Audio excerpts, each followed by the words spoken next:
তো এই যে এইভাবে আসতেছে তারা কোনো একটা সৎ উত্তর দিতে পারে না, একটা হুন্ডার একটা গাড়ির একটা কোনো ইয়ে নাই, যে কাগজপত্র নাই। তো এইগুলো তো আমরা তো আপনাদের কাছে দেশ রক্ষা করেন আপনারা, এইভাবে যে একটা বর্ডার অঞ্চলের মধ্যে এই যে অবস্থা, এগুলো কেমনি কি করবো?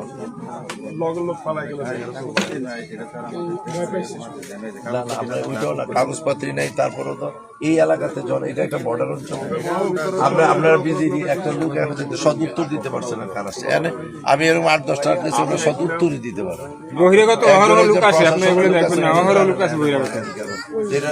এটা কি আপনাদের জিজ্ঞেস করার মতো